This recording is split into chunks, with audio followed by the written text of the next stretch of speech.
Welcome to the Vineyard Altoona podcast. If you have any questions or just want more information, you can visit our website at vineyardaltoona.org or any of our social media platforms at Vineyard Altoona. And now, here's Betty with the message. You might be getting a little bit tired of hearing this story, so I hope that you're not too tired of it. And if you've been in and out, I hope that I can still provide enough to show you the significance of all the parts of this story. And so we've looked at a lot of aspects of what God did through the life of Joseph. We looked at the faith of Joseph, and we looked at the faithfulness of God. And today we're going to look at forgiveness and the beautiful picture of forgiveness that we see at the end of this story. So we'll be wrapping up this series today. We get to finally focus on how this story ends and how all of the tension and all of the chaos is resolved at the end of Joseph's story in Scripture.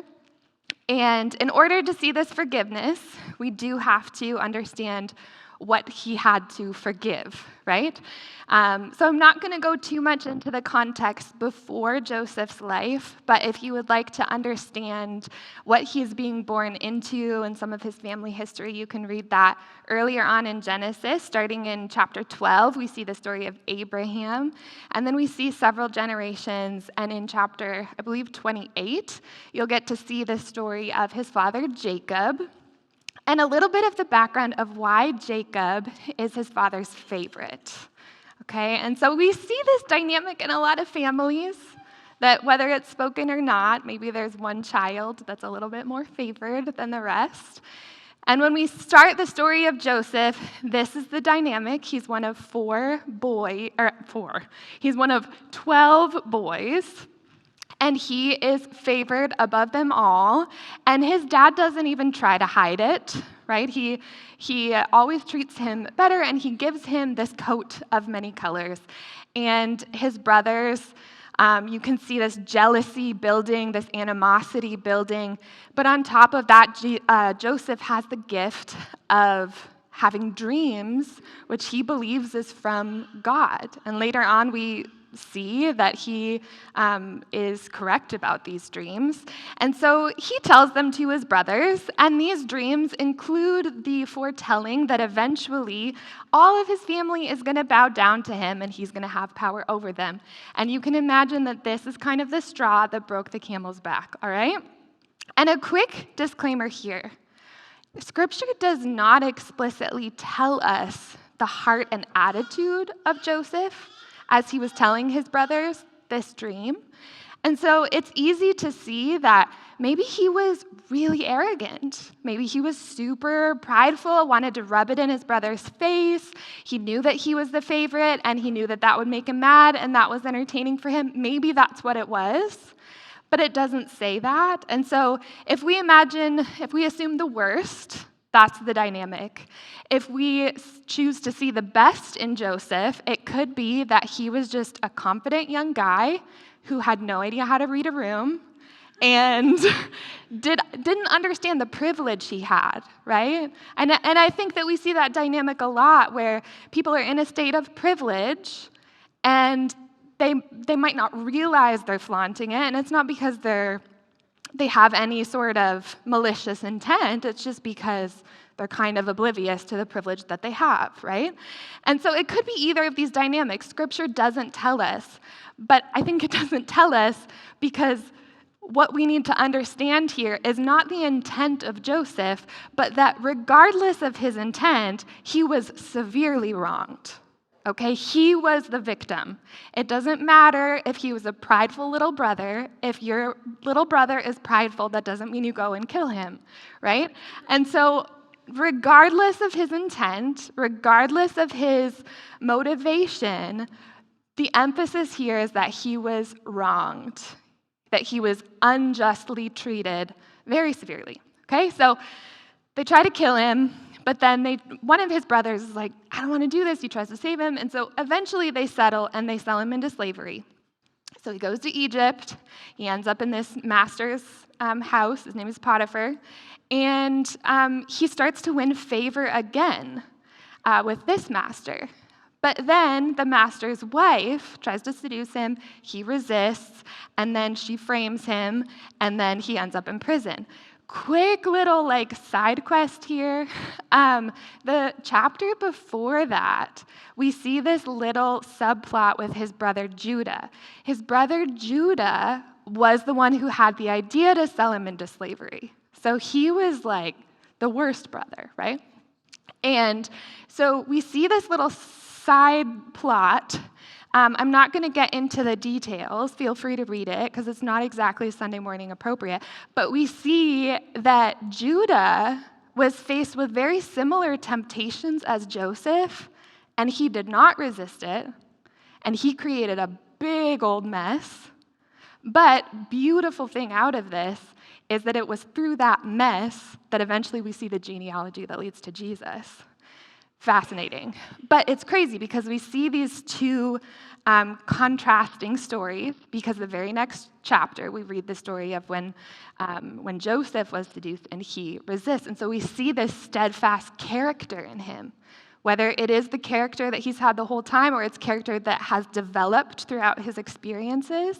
We see this deep integrity.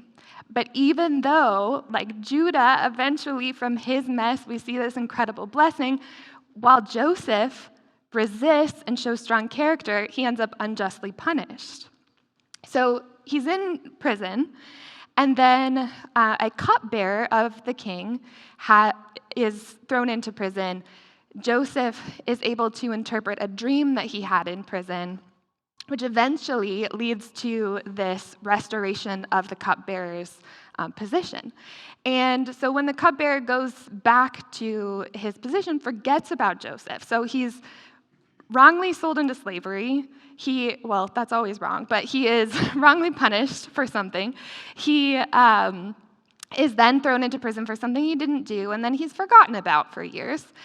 And until Pharaoh, who is the leader of all of Egypt, has a really troubling dream. And then the cupbearer's like, oh yeah, there's this guy Joseph. So they go back, they get Joseph. Pharaoh tells his dream. And then here's this beautiful thing that we see with Joseph, that, again, regardless of his original intent when he told his brothers the dream, and he just said, I had this dream, it's from God. Now he is giving all credit to God, and he says, I don't have the interpretation, but God does.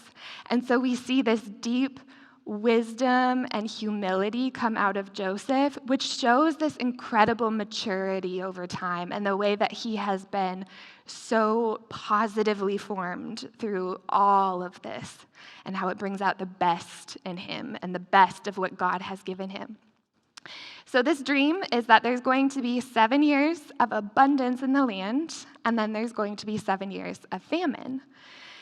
And when Pharaoh hears this, and he hears the wisdom that Joseph has and how he speaks with this confidence that he has from the Lord, he decides to entrust Joseph with all of it. And he basically says, I'll still be on the throne, so technically I'm number one, but you're running the show, all right? It's basically Joseph running the whole country, and he does it beautifully. So the next 7 years, there's this incredible abundance.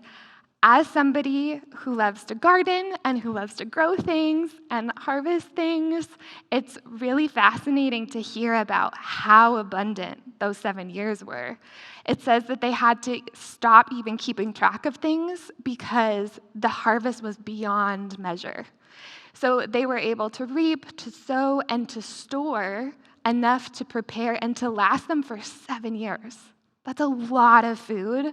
That's a lot of harvest. And Joseph was able to oversee all of that and to take his responsibility very seriously. So when the 7 years of famine comes, Egypt was well prepared. They were living great. But the surrounding areas were not, including the land where his family lived. So this is where we get into the new part of the story from previous weeks. Joseph's father, Jacob, says, all right, we need food, so y'all need to go to Egypt, buy some food, bring it back for the family. But don't take Benjamin, the youngest, because he's my new favorite, and I don't want anything to happen to him because my old favorite died. So they're like, okay, fine. So they all go except for Benjamin and the father. They come before Joseph, having no idea who this man is, and they are bowing down to him, begging for food and to be saved.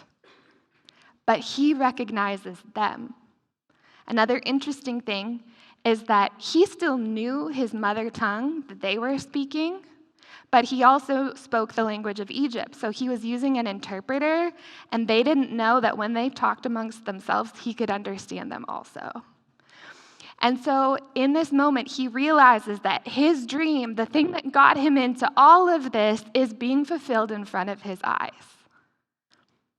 And they have no idea. And so he kind of plays a little bit forward where he doesn't reveal himself immediately. And he starts to speak harshly to them. And he said, did you really come here for food? Or are you just coming here to spy and to see the weakness of our people and the weakness of our land? He starts accusing them, falsely accusing them, just as he had been falsely accused many times. And they start begging with him, and they say, no, we're truly here. And they tell him about their family. He starts interrogating them about where they're from and from their family, and they start telling him. And they're very distraught about this. And so they start kind of whispering to themselves. They're like, it's us being punished because we killed our brother Joseph. And the brother Reuben is like, I tried not to tell you. You know, they're having this little quarrel and trying to think that they're reaping what they sowed years back. When Joseph hears this, we see this moment where he breaks. He has to turn away, and it says that he weeps, like secretly. They have no idea still. So he says, if you want to prove that you're not spies and that you're honest men, go back to your family, take the food that you've bought, leave one of your brothers here in prison, and then come back with your youngest brother. So, unjustly, somebody being put in prison, just as had happened to him. All of the brothers go back, and an interesting thing here, they had come with money. They expected food in return. They get their food, but he puts the money back in their bags. We don't know exactly why. We don't know if he was trying to be gracious or if he was trying to freak them out a little bit, but it definitely freaked them out. They were terrified. They're like, oh no, if this is a mistake, we're going to get in trouble. What do we do? Is God punishing us? Again, there's this whole cycle going on. So they go back, and their father is really struggling with the idea of letting go of his new favorite. So a little side thing. If we're not going to blame the brothers for what happened in this whole story, I feel like he plays a really big role in the whole complex they have that led to this situation. So he said, no, you're not taking Benjamin. But Judah, the one who sold Joseph and had the idea to sell Joseph into slavery, and also the one that created a whole mess and shows all of these really deep character flaws, says, I will sacrifice my life for him if it comes down to it. I'm going to take care of him. So we begin to see this shift where before, Judah was the one who unjustly punished the favorite kid, and now he's going to protect him. So Jacob finally agrees. They go back to Egypt, and Joseph throws this big feast for them. And then he shows favoritism to Benjamin, just as he had been shown favoritism. And we see that he gives him 5 times as much food as the rest of his brothers. Interesting. So then he gives them the food that they had come to buy. He puts the money back in their bags again. And then he gives this silver cup, which at that time was incredibly valuable and important and signified the power that he had. And he snuck that into Benjamin's bag. He sends them on their way. And then he sends someone to chase after them and to accuse them of stealing it.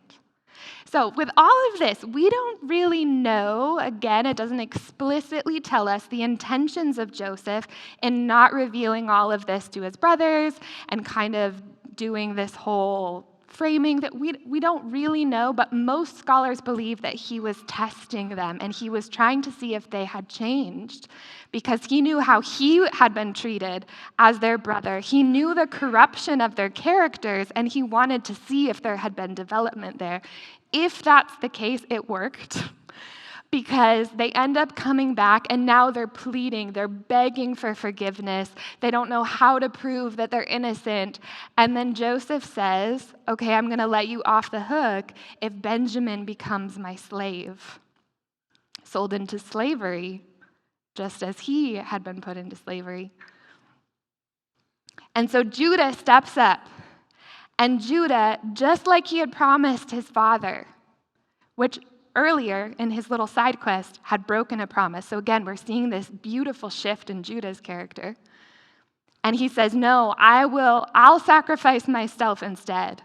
I promise my life on that, and I'm going to keep my word. And it's at this moment when Joseph breaks. So that's leading up to the passage we're going to look at today. This is in Genesis chapter 45. Verses 1 through 15. Then Joseph could no longer control himself before all his attendants, and he cried out, "Have everyone leave my presence." So there was no one with Joseph when he made himself known to his brothers.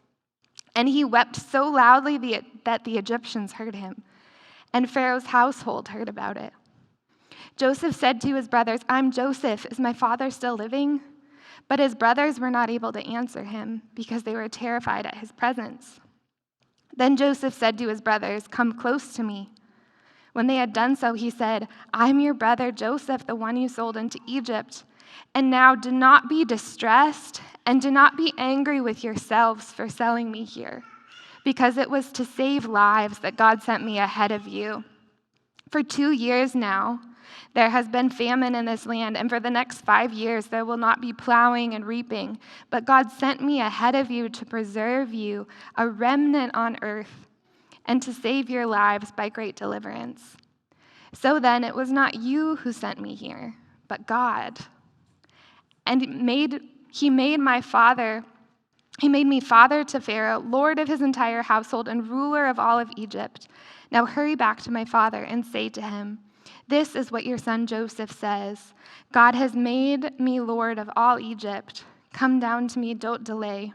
You shall live in the region of Goshen near me. You, your children, your grandchildren, your flocks, and your herds, all you have, I'll provide for you there, because 5 years of famine are still to come. Otherwise, you and your household and all who belong to you will become destitute. You can see for yourselves, and so you can see, my brother Benjamin, that it is really I who am speaking to you.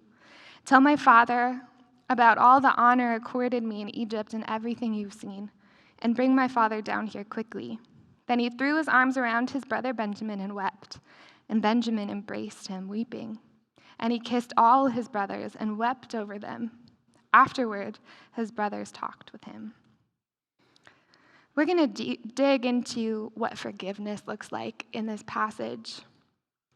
And the first thing that we see is that the forgiveness that is offered sets the others free. Right? How many of you have seen the musical Les Mis? It's a super sad one, but it's a beautiful one. At the beginning of the story, there's this man, Jean Valjean, who had been unjustly imprisoned. So he did do something wrong, but you know what he did? He stole a loaf of bread. He was hungry, all right? So he steals a loaf of bread, spent years imprisoned, and then also at one point tries to escape and so is thrown back. Eventually, when he gets out, nobody wants anything to do with him because he's a convict, except for this bishop. So the bishop lets him stay with him. And what does Jean Valjean do with that opportunity? Instead of being grateful and taking it for what it was, he stole from him. He stole silver from him. And he runs away. Police find him, they apprehend him, and they ask him where he got that silver, and he claims that the bishop just gave it to him. They're definitely not buying that story, and so they go back with Jean Valjean. They confront the bishop, and the bishop, of course, Jean Valjean is just expecting, like, I was thrown into prison for stealing the first time. It's just going to happen again. This is just my lot in life. I'm going to go back to where I was. But instead, the bishop does something really surprising. He agrees. He covers for Jean Valjean. And he also pulls out these 2 candlesticks and says, "You forgot these." Jean Valjean, of course, is shook. The police leave him alone. And then Jean Valjean says to him, "You used to belong to evil, but now you belong to good." And Jean Valjean was changed from this powerful encounter with grace and forgiveness that he did not deserve, and his whole life was different afterwards. And so when this bishop forgave him, it wasn't so that he could go back and continue his life of stealing. Of course, this bishop doesn't know what choices this man is going to make in the future.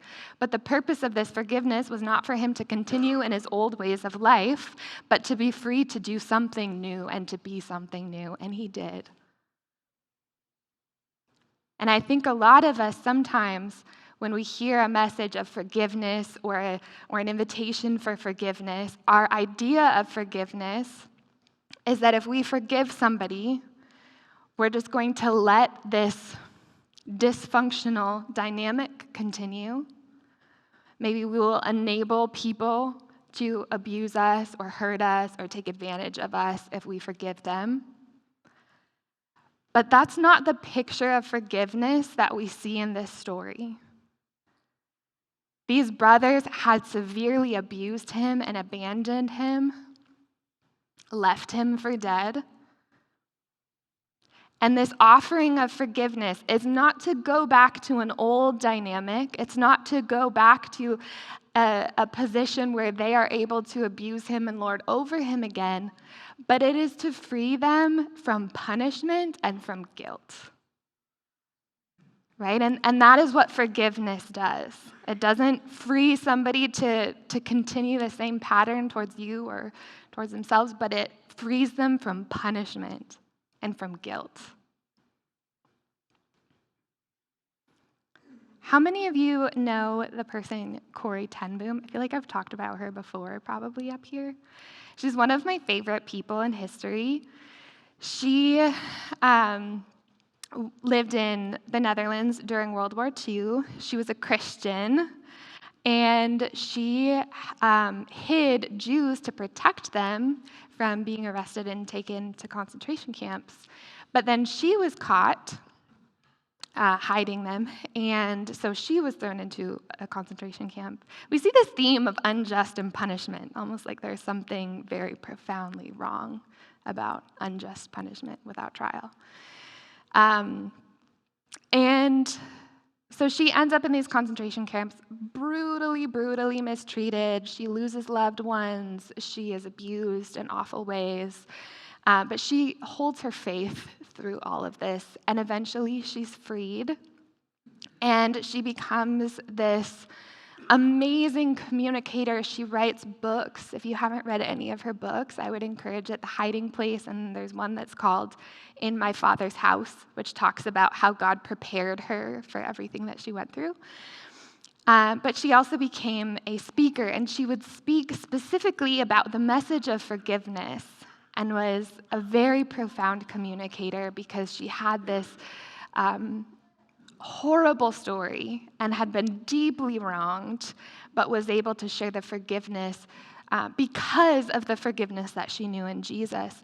And at one point even, she came face to face with a guard who had severely mistreated her in the concentration camps, and he asked for forgiveness. And it was this moment where she had to put to practice all the things that she had been communicating, and was able to do so because of the forgiveness that she knew in Jesus. So she has a lot of really great quotes about forgiveness, but one of my favorites is this one. Forgiveness is to set a prisoner free and discover that the prisoner was you. So the first part of forgiveness that we see in this story is that it frees the other It frees the other from punishment and from guilt, but it also frees oneself. And again, this scripture, all throughout Joseph's story, it doesn't explicitly tell us the feelings and emotions and motivations of Joseph. So when he breaks down and weeps, we don't know what kind of, I imagine it's a big combination of emotions, but I think it's safe to say that there is profound healing that's happening in this restoration, in this act of forgiveness that he is offering them. Not just for his brothers, because he says, don't carry this guilt anymore. Don't be angry at yourselves. Set yourselves free. Forgive yourselves for what happened. But we also see this freedom that he experiences from blame and from regret. I don't know about all of you, but I feel like for me, whenever I go through something where I've been wronged or have been deeply hurt or wounded by something, the easiest thing to do is to blame and to hold on to that. And sometimes rightly so, right? If somebody has profoundly wronged you, they are at blame. And so it's understandable that this is our way of making sense of things, of making sense of brokenness or of conflict or hurt. Sometimes we blame the other, and sometimes we blame ourselves. Even if we didn't do something horrible, but even if you were the victim. And so I don't know if Joseph felt this way, but if I put myself in his shoes, especially all the time he spent in prison, he probably had a lot of time to think about what happened.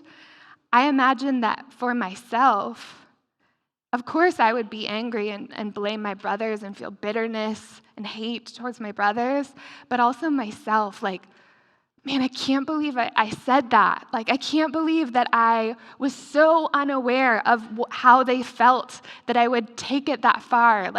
If I would have just kept my mouth shut, if I would have just downplayed the way that my dad was treating me, if I would have done it differently, maybe I wouldn't be in this spot. Again, we don't know if he feels that way, but I know that I would, and I think a lot of us would. And so just as Joseph is telling his brothers, you should also forgive yourself, we see that this forgiveness is setting Joseph free too. Because now he does have power over them. And we see a little glimpse of it, but he could keep dealing all the bad hands and bad cards that he had been dealt. Unjustly imprisoning, framing people, accusing people unjustly, showing people favor, all of these things that had happened to him that were unjust. He could have continued to deal those cards because he had all the cards available to him to deal. But instead, he deals another hand that he's been given, and that is one of restoration. That's one of favor, and that's one of forgiveness. And through this, he deals the hand and the heart of God. Because we can see way back in Genesis 12, God gave a promise to Abraham and said, through your descendants, the world is going to change. The world will be blessed, and all peoples will come to know me. And then we see generation after generation of complete dysfunction, but through all of that, we see the forgiveness and grace of God. And eventually this points to the forgiveness and grace of Jesus, and Joseph is extending that to his family and choosing to serve them instead of lord over them. Because he says, through me, come, you're going to have the best of Egypt. You're going to be taken care of. You're going to be saved. You're not going to go without. And he serves them. And through this service, through this beautiful act of forgiveness and grace and extension of God's heart, he preserves the family line that eventually leads to the birth of Jesus, who then offers forgiveness, that same forgiveness, to all of us. And we see that he keeps his promise throughout the story.